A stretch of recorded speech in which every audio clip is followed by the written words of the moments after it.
여러분들이 예수님을 기뻐하고 즐거워하는 그러한 삶을 살기를 바랍니다. 한 양을 잃어버리고 되찾았을 때에 그 되찾은 것으로 인하여 기뻐하고 즐거워해서, 그죠? 기뻐하고 즐거워하는 아버지의 마음이 나옵니다. 한 드라크마를 찾았을 때도 기뻐하고 즐거워했다, 이렇게 되어 있는 것이죠. 그러니까 우리 탕자가 돌아왔을 때에도 아버지가 기뻐하고 즐거워하며 잔치를 베푸는 것을 봅니다. 그런데 큰 아들의 태도는 멀리서 보니까 집에서 풍악이 울리고 막 잔치가 벌어진 것을 못마땅하게 생각하죠. 이 큰 아들의 태도는 아버지에게 한 질문을 통해서도 추측할 수 있습니다.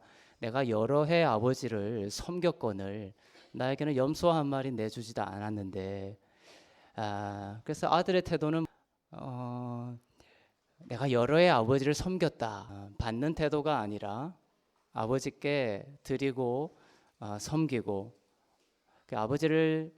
하나님 아버지를 주시는 분, 나는 받는 분, 이러한 입장 정리가 아니라 하나님은 받으시는 분, 또 나는 그분을 열심히 노동을 통하여서 섬겨야 되는 그러한 그 태도가 이 큰아들의 태도죠. 그러니까 내가 여러 해 아버지를 섬겼거늘 이러죠. 근데 대반전이 일어나죠. 아버지가 뭐라고 합니까?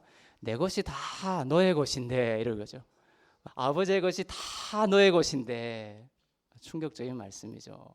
나의 생명이 다 너의 것인데, 나의 회복이 다 너의 것인데, 아버지에게 모든 충만이 있는데 그거 받으면 되는 건데 여러 해 아버지를 섬겼거늘, 여기에 섬기는 태도로 나오는 큰아들을 바라보는 아버지의 아픔이 있는 것이죠. 내가 너와 함께 있다라고 또 아버지가 말합니다. 함께 있는 것을 통하여서 아버지는 큰아들과 기뻐하고 또 즐거워하는 그러한 인생을 살기를 원하시는 것이죠. 탕자가 돌아왔을 때도 아버지가, 그죠, 반지를 끼워주고 옷을 입혀주시고 신발을 신겨주시고 또 살진 송아지, 예수 그리스도의 죽음을 상징하는 살진 송아지를 잡아서 큰 잔치를 베풉니다. 그래서 아버지의 마음, 그것은 우리와 함께 일평생 즐거워하고 기뻐하는 그러한 인생을 살기를 원하시는 것이죠. 네, 저번 시간에는 이제 남갈라디아설, 북갈라디아설, 이것을 우리가 살펴봤죠.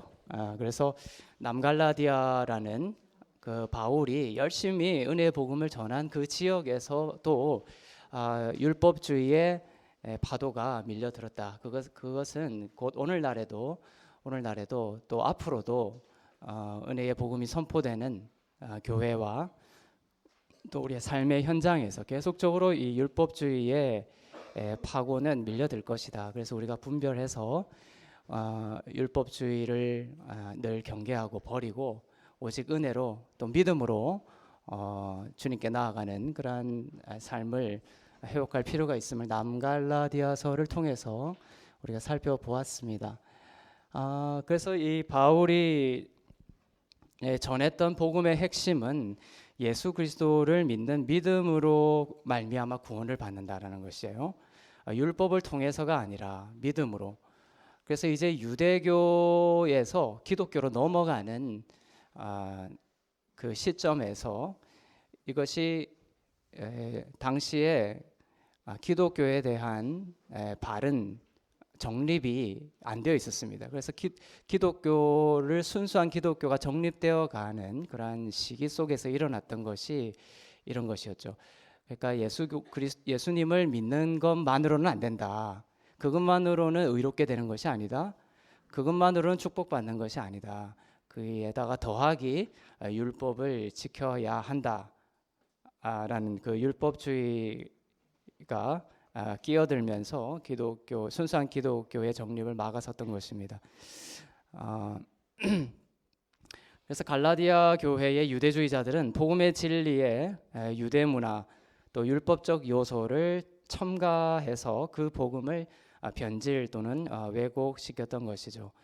그러므로 갈라디아 교회가 처한 위기는 유대 율법을 준수함으로써 참된 그리스도 율법을 준수함으로써 참된 그리스도인이 아닌 유대인이라는 종교적 정체성으로 개종되어지는 것이 바로 위기였던 것이, 오직 믿음으로만 그리스도인이 되는 것이 아니라 유대 율법을 또한 지켜야만이 그 그리스도인이 된다는 유대인 중심주의적인 그러한 종교로 변질되고 왜곡되는 상황에 있었던 것입니다. 그래서 이 갈라디아서를 쓴 목적은 처럼 하나님 앞에서는 어느 누구도 율법으로 의롭다고 인정받지 못하는 것이 분명하다. 의인은 믿음으로 말미암아 살리라. 이것이 갈라디아서의 주제가 되는 것이죠. 그래서 이 복음이라는 것은 예수의 피를 믿어서 죄의 문제가 해결되고 또 의롭게 되는 것, 이것이 바로 복음입니다. 복음이 아닌 가짜 복음은 뭡니까? 오직 예수 그리스도의 그 피를 믿는 믿음이 아니라 다른 것이 자꾸 첨가되는 것이에요. 율법을 지켜서 죄의 문제를 해결하고 의의 문제를 해결하려고 하는 그런 것이 이제 다른 복음에 해당하는 것이죠. 그래서 우리가 율법을 받은 이유는, 십계명을 받은 이유는 우리가 우리의 힘으로 율법을 지켜서는 의롭게 될 수 없다라는 것을 발견하게 하시기 위하여 율법을 주신 것이다라는 것이죠. 그래서 이 율법을 잘 지켜서 의롭게 될 수 있는 그러한 길과 가능성은 절대로 없습니다. 없다라는 것. 제가 이것을 왜 계속 반복해야 되냐면 우리가 육신을 입고 있기 때문에 우리가 계속적으로 이 율법주의를 누가 전해주지 않아도 우리의 그 자생적인 육의 그 죄성 때문에 계속적으로 그 율법주의적인 신앙생활로 회귀성을 가지게 되는 거예요. 왜냐하면 우리가 흙으로 지음받지 않았습니까? 흙으로 지음받았습니다. 그래서 그 사단이 아담을 유혹한 뒤에 하나님으로부터 저주를 받죠. 어떤 저주입니까? 너는 평생 흙을 먹고 살아야 되는 저주를 받은 거예요.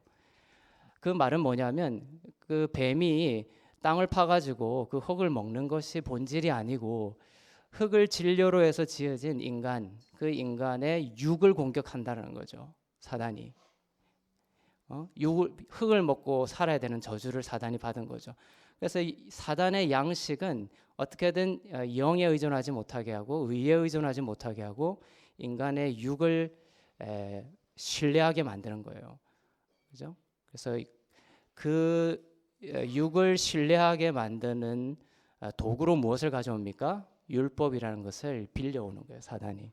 그래서 인간은 누군가가 가르쳐 주지 않아도 이 율법주의적인 그러한 회귀성을 가지게 되는 것이죠.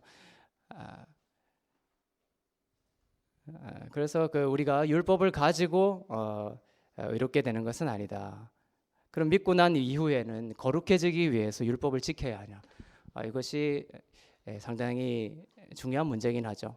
성화의 부분. 예수 믿고 이제 성화되려면, 그리스도의 형상을 닮아가려면 율법을 하나하나씩 지켜 나가는 것을 통하여서 우리가 성화되느냐? 절대 안 그렇다는 거예요. 우리가 성화되는 것은 오직 생명의 성령의 법으로 되는 것이다. 생명의 성령의 법. 율법과 생명의 성령의 법은 다른 것이에요. 율법은 폐하고 그 율법보다 고차원적인 생명의 성령의 법은 고차원적인 것입니다.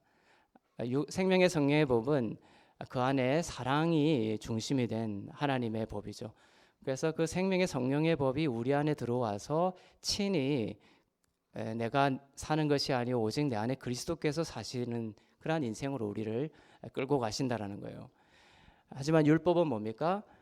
내가 그 율법 조문들을 하나하나 지켜가면서 살아가도록 만드는, 우리의 힘을 동원하도록 만드는 것이 율법이죠. 처음에는 그것이 가능할 것 같고 약간의 영광은 있습니다. 하나 둘 지켜가면 내가 성화되는 것 같지만 결국은 뭡니까? 내가 결국 사망뿐이라는, 어둠뿐이라는 것을 깨닫게 되는 것이죠. 그래서 이 생명의 성령의 법, 예를 들면은 그 율법에 이런 것이 있습니다. 지붕에다가 난간을 만들어라, 이런 율법이 있어요.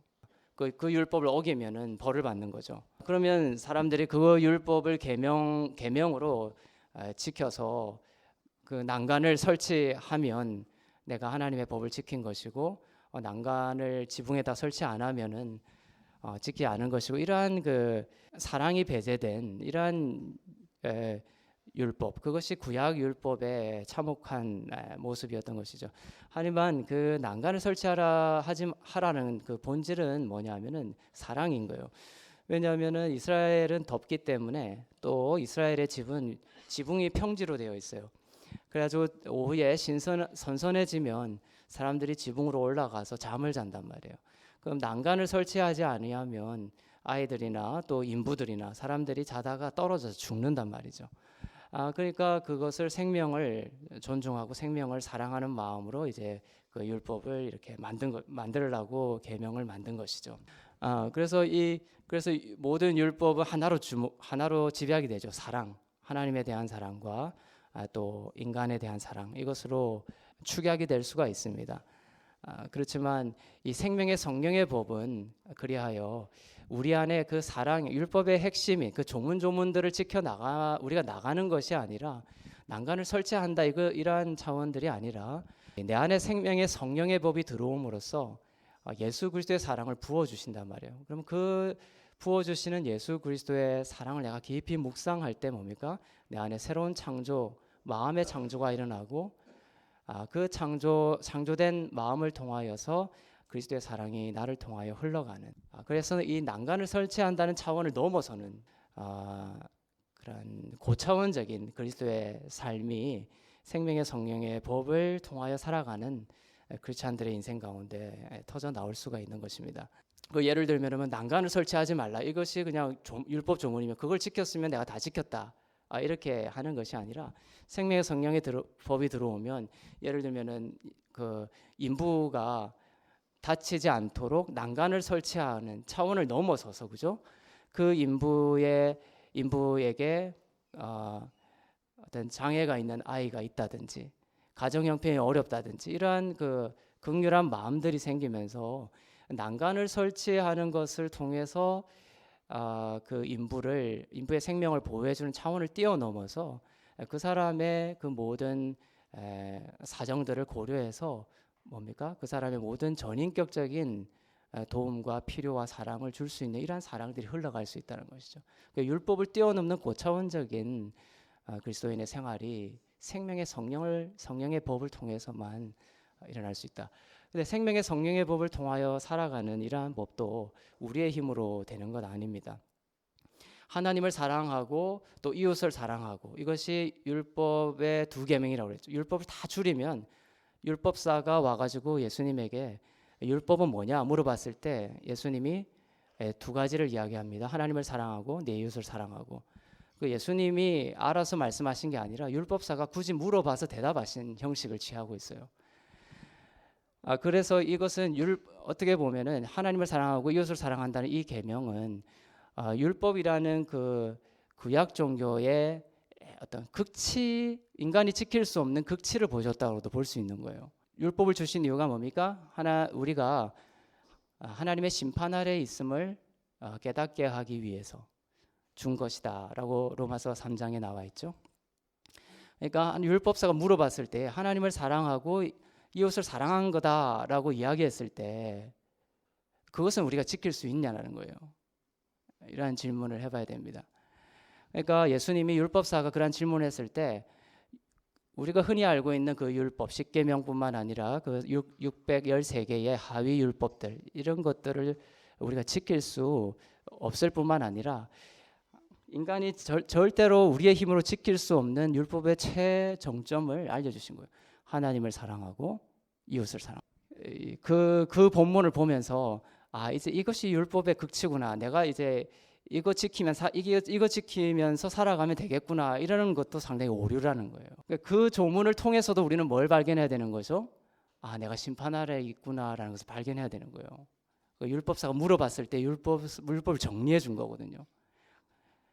율법은 우리가 심판 아래에 있다는 것을 알려주는 게 율법의 기능인데, 율법이 뭐냐고 물어봤을 때 주님이 그 대답을 하신 거란 말이에요. 그러니까 이것도 역시 뭡니까? 우리가 심판 아래 있다는. 그러니까 우리가 아무리 하나님을 사랑하려고 해도 결코 사랑할 수 없는 존재. 이웃을 아무리 사랑하려고 해도 결코 이웃을 사랑할 수 없는 참혹한 어두운 존재라는 것을 깨달으라는 거예요. 그죠? 그래서 그 조문이, 그러니까 율법은 흠이 없죠. 율법은 탓할 수가 없습니다. 완벽한 법입니다. 하나님의 법. 그 중에서도 그 투명한 그 율법 조문의 최고봉이 뭡니까? 하나님을 사랑하고 이웃을 사랑하는 것. 그 투명한 거울을 우리에게 비췄을 때 우리는 모두 뭡니까? 그 거울 앞에서 못생긴 얼굴로 드러나게 되는 거예요. 추악한, 그죠? 거울 속에 비친 내 모습이 못생겼으면 거울 탓이 아니죠. 그 투명한 너무나 깨끗한 그 거울이 바로 그 계명인 거예요. 하나님을 사랑하고 이웃을 사랑하라. 그 거울을 딱 비춰보면 누구든지 어떻게 됩니까? 그냥 나의 참혹한 얼굴을 발견하게 될 수밖에 없는 거예요. 그래서 그 사랑을, 하나님을 사랑하고 이웃을 사랑하는 그것을 누가 하겠다는 거예요? 성령께서 오셔서 하시겠다는 거예요. 주체가 인간으로부터 성령으로 전환이 되는 거예요. 그래서 성령께서 우리 안에서 그것을 사시는 방법은 뭡니까? 요한 1세에 나오죠. 2장에 사랑은 여기 있으니 이렇게 말이죠. 사랑을 사도 요한이 사랑을 정리합니다. 사랑은 여기 있으니 하고, 우리가 하나님을 사랑한 것이 아니요 하나님께서 우리를 사랑하사 우리를 위하여 자기 아들을 내어 주셨다. 이것이 이제 성령께서 우리 안에 그 율법의 최고봉을 이제 스스로 실행해 나가시는 그러한 근원적인 힘을 준다는 거예요. 그래서 예수 그리스도를 우리에게 내어 주시는 그 위대한 하나님의 사랑을 우리가 주목하지 아니하면 절대로 하나님을 사랑한다는 거 안 된다는 거예요. 이웃을 사랑하는 거 안 된다는 거예요. 그러니까 하나님을 사랑하겠다, 이웃을 사랑하겠다, 이것이 우리의 신앙의 어떤 목표기는 하지만 내가 두 주먹 불끈 쥐고 하나님을 사랑하는 인생을 살겠다고 결단한다고 되는 거 아니라는 거예요. 결단할수록 안 된다는 거죠. 이웃을 사랑하려고 결단하고 할수록 안 된다는 거예요. 순간 그럴 수도 있습니다. 순간 이웃을 많이 사랑하는 삶을 살 수도 있죠. 하지만 어떤 사단의, 나의 힘을 의지하게 하는 사단의 어떤 걸림이 어느 순간 크게 오면 뭡니까? 그렇게 이웃을 사랑했는데 누군가를 찔러 죽이는, 그러면서 내가 이때까지 누군가를 사랑하면서 살았던 것은 과연 무엇이었냐, 이런 것을 발견하게 되는 거예요. 그래서 참 사랑은 나의 힘을 통해서 누군가를 자꾸만 사랑하는 이러한 것이 아니라, 약간의 영광이 아니라 성령을 통하여 내 안에 마음에 새로운 창조가 일어나는 것을 통하여 밀려나가는 사랑, 흘러나오는 사랑이 생명의 성령의 삶이다. 그러기 위해서는 우리가 계속 누구를 주목해야 된다? 예수 그리스도를 내어주신 하나님의 사랑, 하나님의 은혜, 그것을 우리가 계속해서 주목하면 뭡니까? 우리 안에 새로운 심령의 변화들이 일어나는 거예요. 그래서 누군가를 사랑해야지 결단하지 않아도 뭡니까? 그러한 바라봄의 영성, 그렇죠? 높이 올린 노뱀을 보는 자마다 살아나는 거예요. 마음에 새로운 창조가 일어나는 거예요. 그러면 구체적으로 누군가를 미워하지 말아야지 이렇게 하지 않아도 그러한 바라봄의 영성 가운데 사는 사람들은 와서 누군가 뒤통수를 탁 쳐도 뭡니까? 분노가 일어나다가도 확 죽어버리는 거예요.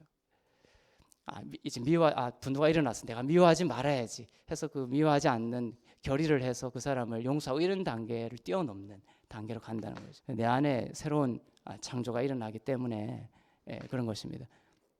그래서 먼저 주님의 사랑을 깊이 묵상하는 것, 정말 하나님을 사랑하고 이웃을 사랑하기 위해서 예수님을 내어주신 그 사랑을 우리가 바라봐야 돼요. 무슨 말인지 아시겠죠? 그래서 그 마리아와 마르다 사건 있죠. 마르다는 주님을 섬기려고 그랬죠. 주님의 피곤한 육신을 보고 그분을 내가 섬겨줘야 되겠구나, 이런 잘못된 생각을 했죠. 예수님은 생명의 주님인데 정작 받아야 되는 것은 나죠. 내가 아무리 힘이 있고 권력자고 그다음에 그 지방의 유지라고 할지라도 예수님이 오시면 뭡니까? 나는 받아야 되는 존재예요. 그러니까 나는 항상 받아야 되는 존재고, 나는 하나님의 그 구원과 하나님의 은혜를 그냥 전적으로 흘려받지 아니하면 살 수 없는 존재라는 그 은혜의 믿음, 그것이 없는 사람들은 되게 이제 그걸 교만이다라는 거예요. 현상적으로 봤을 때는 나에게 아무런 부족함이 없는 것 같아요. 그죠? 아파트가 있고 하니까 비가 와도 신발 젖을 일이 없죠. 제가 미국에 있을 때는 처마가 짧고 하니까 비가 오니까 아침에 비가 오면 이제 뭐 이렇게 비가 신발이 젖을까 이런 걸 먼저 걱정하게 되는 거죠. 그러니까 내가 뭔가 자꾸만 갇혀져 있으니까 하나님의 은혜가 없으면 살 수 없는 존재라는 것을 자꾸 망각하기 시작하는, 하나님이 우리에게 뭔가 주는 것에 대해서 하나님이 싫어하시는 것이 아니라 우리의 영성 자체가 있든 없든 간에 내가 하나님의 은혜 없이는 살아갈 수 없는 존재라는 은혜 절대 의존적인 존재로서의 영성을 늘 가지고 있어야 된다는 거예요. 그래서 그 마리아는 하지만 달랐죠. 마리아는 예수님의 발 앞에 앉아서 계속 예수님의 생명을 흘려받았어요. 예수님은 피곤함에도 육신적으로는 피곤할지 모르지만 그 이면에 생명의 근원을 가지고 계신 분이었기 때문에 마리아는 자기는 그 예수님의 생명 흘려받지 않으면 그냥 강도 만난 자, 보살핌이 필요하고 생명이 필요한 그런 존재일 수밖에 없다라는 의식을 마리아가 가지고 있었던 것이죠. 그래서 마리아와 마르다 그 사건 앞에 마리아와 마르다 사건이 어느 사건 뒤에 딱 붙어 있습니까? 선한 사마리아 사건에 붙어 있는 거예요. 그죠? 선한 사마리아. 그래서 강도 만난 자가 나오죠. 처음에는 제사장이 지나갑니다. 이제 죽게 된 강도 만난 자가 살려달라고 죽어가고 있죠. 제사장이 지나가다가 그냥 지나갑니다. 그 다음에는 레위인이 지나가죠. 레위인이 가다가 도와주지 않고 지나갑니다. 제사장과 레위인은 죽어가는 자를 살릴 수가 없어요. 이것은 무엇을 상징하냐면 율법은 죽이는 거라는 거예요. 제사장과 레위, 율법은 죽이는 사역이라고 그랬죠. 율법은 절대로 우리를 살릴 수가 없는 거예요. 그죠? 그래서 고린도 후서 3장 7절에서 율법 조문은 돌에 써서 새긴 우리를 죽게 하는 율법 조문의 직분이라고 되어 있는 거예요. 그래서 이 살인하지 말라 이러한 율법은 뭡니까? 결코 우리를 살인하지 않도록 만들지를 못한다는 거예요. 절대로. 계속해서 우리가 살인자라는 것을 폭로시키고 우리를 살인하도록 끌고 가는 겁니다. 그러니까 살인하지 말라는 그 계명을 지키려고 할수록 더 살인하는 삶으로 나아가게 되는 거예요. 그다음에 누가 지나가죠? 사마리아인이 지나가는 거예요. 사마리아인이 지나가면서 그 강도 만난 자를 발견하고 도와주고 보살펴 줍니다. 그리고 주막에다가 맡기고 이 사람을 잘 돌봐주고 비용이 있으면 자기가 다 되겠다고 이렇게 합니다. 극진히 보살피죠. 그래서 그 뒤에 뭡니까? 예수님께서 그 비유를 말씀하시고 너희도 가서 이와 같이 해라 이렇게 하죠. 그것이 표면적으로 그 비유를 보면 뭡니까? 내가 선한 사마리아인이 되어서 내 이웃의 강도 만난 자들을 도와주는 삶을 살아라. 이것이 예수님의 표면적 명령 같아 보이잖아요. 그렇지만 그건 아니다라는 거예요. 선한 사마리아인으로 살아라. 이것이 그 큰 맥락으로 봤을 때는 주님의 말씀은 반대되는 거예요. 너가 강도 만난 자라는 실존을 폭로시키는 거예요. 주님이 너같이 강도 만난 자를 율법이 살릴 수 없다는 거예요. 그 율법에 대하여 죽으신 그 예수 그리스도, 사마리아인이 누구를 상징하는 거예요? 예수 그리스도를 상징하는 거죠. 그 예수 그리스도만이 강도 만난 자를 살릴 수 있다는 거예요. 그러니까 나는 강도 만난 자라는 이 실존, 하나님의 그 율법으로 우리를 대하지 아니하시고 한량없는 은혜와 지키심과 보호하심과 공급하심으로 우리를 살리시는 그러한 선한 사마리아이신 예수님, 그 예수님을 우리가 주목할 때에 강도 만난 자인 우리가 살아날 수 있다는 거예요.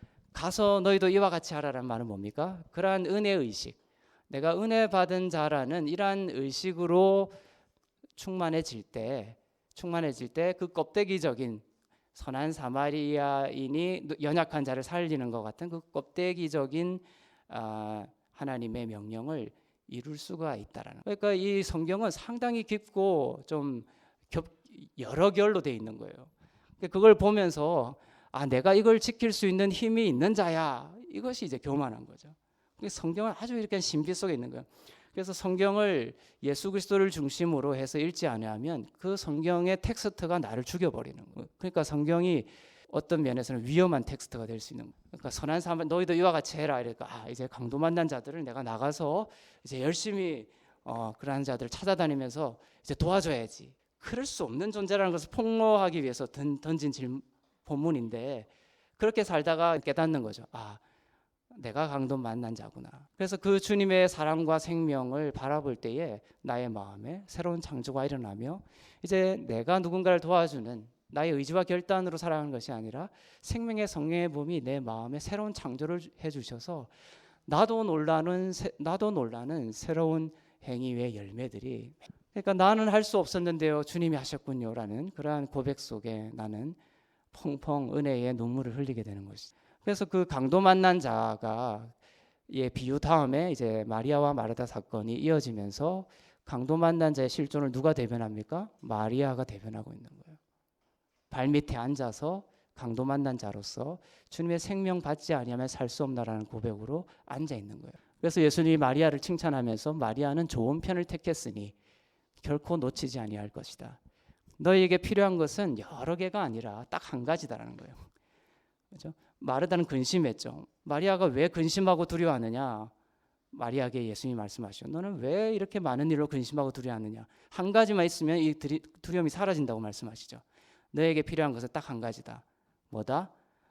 마리아를 이야기하면서 마리아는 그 좋은 편 한 가지를 택했기 때문에 결코 빼앗기지 아니할 것이다. 그것이 이제 본문 한 장을 넘어가면 기도에 대한 이야기가 나오면서 그것이 바로 성령, 한 가지가 성령이라는 것을 말씀해 주는 거예요. 그 성령은 로마서 8장에 보면 우리를 아들의 영으로 불러주시고 우리에게 의롭다 칭함을, 부활의 예수님을 증거하면서 예수 그리스도 안에서 우리에게 의로움을 입혀주시는 그러한 분으로 계속해서 등장합니다. 그러니까 마리아는 예수의 발 앞에서 십자가에서 이루어서 우리에게 주시는 하나님의 그 놀라운 예수 그리스도의 의를 계속해서 공급받은, 그 생명 계속 공급받아서 그 생명으로 일어설 수 있었던 거예요. 그래서 나중에 주님이 돌아가시기 전에 향유를 깨트려서 주님의 죽음을 준비하는 위대한 일에 사용되게 되는 것이죠. 주님을 섬기려고 막 결단하는 사람들은 아주 중요한 순간에 없는 거죠. 하지만 강도 만난 자, 하지만 그 강도 만난 자를 하나님의 아들로 생명을 주시고 살린 그 놀라운 은혜에 깊이 잠겨 있는 자들은 뭡니까? 세미한 주님의 음성을 들으며 주님이 꼭 필요한 그 자리에 있게 되는 삶을 살게 되는 거예요. 그래서 이 생명의 성령의 법을 통해서, 생명의 성령의 법을 통해서 우리는 거룩해지는 것이다. 율법을 통해서가 아니라. 이것이 이제 뭡니까? 언약궤죠, 언약궤. 그래서 이 성막에 가면, 제사를 지내는 성막에 가면 들어가면 번제단이 있고 물두멍이 있고, 그 다음에 그 성소라는 게 있습니다. 성소로 들어가게 돼요. 그럼 성소는 뭐로 구성이 되어 있냐면은 그 안쪽에 지성소라는 것이 또 있습니다. 그래서 세계에서 그냥 형식적으로 이야기하면 세상에서 제일 거룩한 나라는 이스라엘이고, 이스라엘 중에서도 가장 거룩한 지역은 예루살렘이고, 예루살렘에서 가장 거룩한 곳은 뭡니까? 성막이고, 성막에서도 거룩한 것은 성소고, 성소에서도 가장 거룩한 것은 지성소가 되는 거죠. 그래서 이 지성소가 이 성막 안에 휘장으로 이제 가려져 가지고 지성소가 있습니다. 지극할 지자를 써서 성소 중에서도 가장 지극한 그 지성소가 있죠. 그 지성소에는 딱 하나의 성물만 있는데 그게 바로 이 언약궤입니다. 언약궤를 모시고 있죠. 그래서 이것은 아무나 들어갈 수가 없습니다. 휘장이 막고 있어서. 그래서 1년에 한 번씩 대제사장만 그 휘장을 지나서 지성소로 들어가서 이 지성소의 언약궤에 그 뚜껑이 있습니다. 뚜껑을 멀시싯이라고 해요. 속죄소라고 합니다. 시은좌라고도 하죠. 속죄소라고도 하고 시은좌라고도 합니다. 영어로는 멀시싯, 은혜가 뿌려진 자리, 은혜의 자리, 이런 뜻입니다. 이것은 순금으로 되어 있고 천사 둘이 이 속죄소의 중앙을, 속죄소를 바라보면서 눈을 내려서 바라보면서 두 개의 체루빔이 이 속죄소를 지키고 있습니다. 이런 모양으로 되어 있어요. 이 언약궤는 시띠 나무로 되어 있고 그 시띠임 나무를 금으로 둘러싸고 있는 형식으로 이 언약궤뿐만 아니라 많은 성물이 제작이 되죠. 그래서 이 시띠임 나무는 예수님의 인성, 그리고 이 금으로 덮은 것은 주님의 신성을 상징합니다. 그래서 예수 그리스도를 상징하는 성물이죠. 이 뚜껑만은 속죄소만은 순금으로 되어 있어요. 그래서 사버린티라고 해서 주님의 그 주권, 예수 그리스도의 주권, 통치권을 상징하는 아주 순수한 뚜껑이 바로 이 속죄소라고 볼 수가 있습니다. 속죄소. 그래서 이 그 속죄소라는 뚜껑이 이 언약궤 안에 그 세 개의 성물이 들어 있는데 세 개의 이 물건을 가리고 있는 거예요. 그래서 이 언약궤 안에는 그 만나를 담은 항아리가 있고, 그 다음에 모세가 두 번째로 받은 그 돌판이 들어 있습니다. 그 다음에 아론의 쌍난 지팡이가 들어가 있어요. 그래서 이것은 결론적으로 이야기하면 언약궤 안에 있는 것은 인간의 불순종을 나타내는 성물들이에요. 그래서 출애굽기 19장에서 계명을 받은 이후에 이러한 성물과 관련된 불순종이 나타났을 때는 모두 죽어 나갔던 거예요. 심판이 있었습니다. 그 성물을 언약궤 안에 두어라라고 모세가 시내산에서 이 돌 계명을 두 번째로 받아서 내려올 때에 언약궤 아래 두라고 하죠. 그것이 이제 신약을 상징하는 거라고 저번 첫 시간에 이야기를 했습니다. 왜 신약을 상징하냐면 첫 번째 모세가 들고 내려온 그 돌판은 율법 자체는 죽이는 거죠.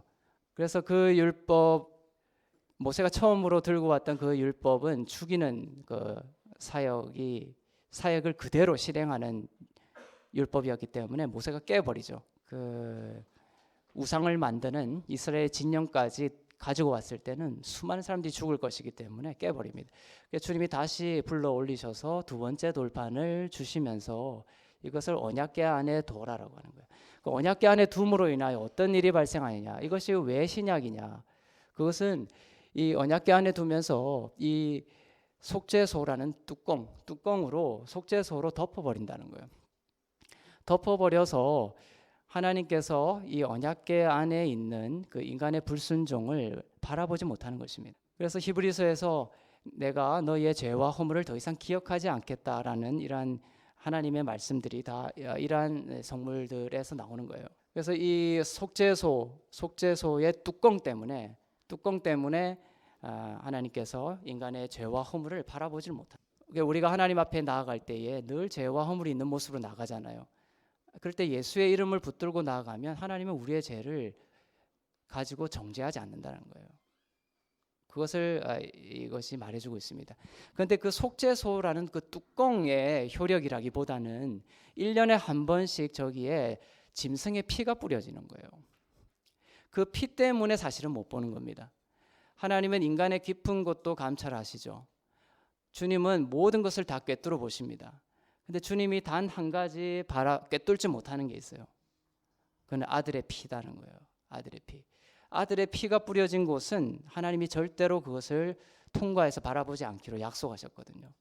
그래서 이 속죄소 위에 어린 양의 피가, 염소의 피가 뿌려집니다. 소의 피가 뿌려집니다.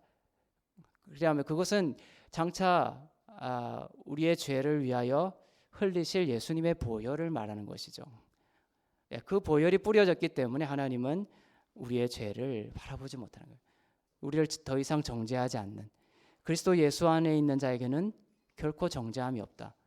그래서 우리가 예수의 이름을 가지고 나아간다는 것은 우리의 주님의 진노를 삼을 수밖에 없는 실존이 언약궤 안에 들어가 있고 예수 그리스도의 그 속죄소 위에 예수의 피가 뿌려진 상태로 주님 앞에 나가는 거예요.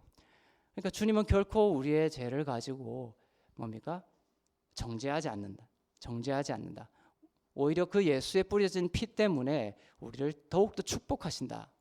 제가 더한 곳에 은혜가 더욱 넘치는 축복을 주시는 거죠. 그것을 더욱 극명하게 얘기한 것이 뭡니까? 기억하지 않겠다는 거예요. 너의 허물과 죄를 내가 기억하지 않겠다. 기억하는 것은 우리 자신이죠. 모든 트라우마와 질병들이 우리가 우리의 그 연약함과 죄와 허물을 기억하기 때문에 그게 결박되는 경우가 많아요. 그래서 심리적인 것으로 여러 가지 고치려고 하지만 사실 실질적인 트라우마로부터의 치유, 또 질병으로부터의 치유, 이런 것들은 하나님이 나의 죄를 기억하지 않는다라는 이 완전한 보혈의 능력을 힘입는 것으로 인하여 그것이 그 결박에서 풀려날 수 있는 기독교적인 비밀이 있다라는 거예요. 그래서 이 속죄소를 헬라어로는 힐라스테리온이라고 합니다. 힐라스테리온이라는 것은 뭐냐면 속죄소의 다른 함이라고도 볼 수 있는데, 그것은 진노를 propitiation이라고 해서 영어로 그 진노를 누그러뜨리는 것, 이런 의미예요. 힐라스테리온. 하나님의 진노가 임해야 되죠. 하나님의 공의는 그 진노를 누그러뜨리는 거예요. 예수의 피가. 하나님의 공의는 절대로 굽히지 않습니다. 반드시 하나님의 공의는 만족이 돼야 되는 거예요. 그렇지만 이 힐라스테리온, 예수의 피가 뿌려짐으로 말미암아 하나님이 그 공의의 심판을 받으시고 뭡니까? 우리에게 그 진노가 더 이상 없는 게 되는 거예요. 하나님이 나를 진노하고 계시다. 지금도 하나님이 나를 지금도 심판하고 있다. 이것은 내가 예수의 피를 의지하지 않는다라는 믿음이에요. 그러니까 하나님은 진노하시는 분이라는 속성은 바뀌지 않죠. 그 공의의 속성은 바뀌지 않습니다. 하나님은 심판하시는 분 맞아요. 거룩하지 않거나 죄가 있으면 심판해 버리셔야 되는 거예요. 하지만 우리가 그것으로부터 해방된 이유는 바로 이 속죄소 때문에 그렇다. 우리의 죄의 값을 치르시고 우리가 심판당해야 되는 그 자리에 예수께서 심판당하셨기 때문에 일사부재리의 원칙에 의하여 같은 죄를 두 번 심판하지 않는다는 거예요. 우리를. 그래서 하나님이 우리를 심판하실 것 같은 그 목소리는 사단의 음성이죠. 그 사단의 음성에 우리가 무엇으로 저항해야 됩니까? 주님이 심판받았어, 이렇게 저항하면 되는 거예요. 너가 오늘 누군가를 미워했지? 그러니까 하나님의 저주가 떨어질 거야. 안 좋은 일이 생길 거야. 이것이 다 심판의 영역이란 말이에요. 그것이 다 사단의 음성이지 하나님이 주시는 음성이 아닌 거예요. 그 사단의 음성에 대적하기 위해서 내가 내일은 미워하지 않는 삶을 살겠습니다, 이렇게 대적하는 것은 복음적인 방법이 아니라는 거예요. 왜냐하면 내일 더 큰 미움이 솟아날 거기 때문에. 그때는 속죄소를 그리스도를 자랑해야 되는 거예요. 예수 그리스도께서 나를 대신하여 이 내가 미워하는 이것이 하나님이 싫어하는 것은 맞아. 하지만 여기에 대한 형벌을 예수께서 받으셨어. 나에 대한 저주와 심판이 없어. 내가 비록 미워하는 마음이 생겨서 연약하여 넘어졌지만 이것으로 인하여 하나님께서 나를 진노하시고 심판하시고 내 삶에 저주가 떨어지고 안 좋은 일이 생길 거라는 것은 하나님의 음성과 약속이 아니야. 일사부재리의 원칙에 의해서 예수께서 이 모든 것을 심판당하셨어. 이렇게 저항해야 맞는 영적 전쟁의 방법이라는 거예요. 그러한 그 의를 붙들 때 뭡니까? 내 안에 성령께서 일하시고 내 안에 누군가를 미워하지 않을 수 있는 새 힘이 터져 나오는 거예요. 터져 나오는 것을 통하여 살아야 된다는 거예요. 그 카포렛, 히브리어로는 카포렛이요. 이 속죄소가. 카포렛은 코페르라는 명사와 같은 뜻이에요. 코페르는 노아의 방주 홍수의 그 방주에 발랐던 역청이죠. 코페르. 그 코페르라는 단어와 똑같은 단어. 근데 카포렛은 명사인데 동사는 카파르라는 동사예요. 그것은 카파르라는 것은 덮다, 가리다, 이런 뜻이에요. 그러니까 우리의 죄로 인하여 우리가 저주받고 심판받아야 하지만 뭡니까? 예수의 피가 그것을 가려주는 거죠. 덮어주는 겁니다. 그래서 노아가 그 하체가 드러났을 때에 그 하체를 가려주는 자녀들은 축복을 받고 그 하체를 그대로 노출시키고 떠났던 함은 저주를 받죠. 그것은 하나의 상징인 거예요. 거기서도 이제 가리다라는 카파르라는 동사가 쓰입니다. 그러니까 아버지의 그 수치, 그 인간의 수치, 인간의 죄와 허물을 드러내 보이는 그 수치를 가려주는 자는, 가리는 것은 축복의 자녀가 되는 것이고 그것을 드러내고 정죄하고 하는 그런 것은 저주 아래에 있다라는 것을 보여주는 것이죠. 그래서 카파르, 그 노아의 그 하체를 덮어주는 그러한 예수 그리스도의 그 카파르의 사역, 그것을 이제 예수 그리스도의 사역, 오실 사역을 그 사건이 예표하고 있는 것입니다. 그 덮어주는 게 뭡니까? 지금 속죄소가 되는 거예요. 덮어줌으로 인하여 축복을 받는 거예요. 그러니까 내 인생에 어떠한 연약함과 죄와 허물이 드러났어도 예수께서 카파를 하셨어.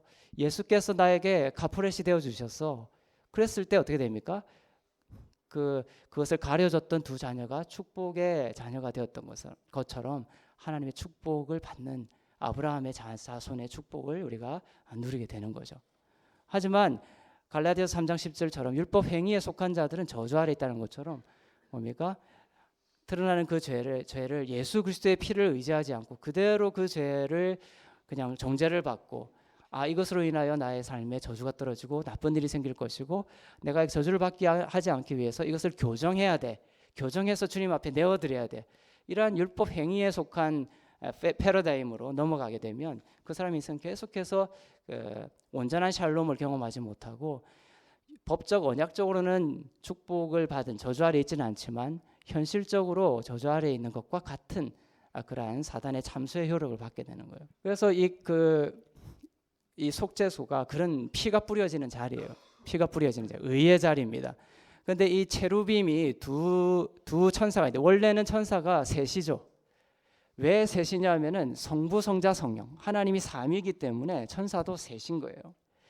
그런데 에스겔서에 보면 한 천사 루시퍼가 타락해서 땅으로 내려오죠. 그죠? 그래서 남은 천사는 둘이 되는 거예요. 그래서 둘이 되어서 이 언약궤 위에서 하나님의 의를 지키는 자로 역할을 하는 거예요.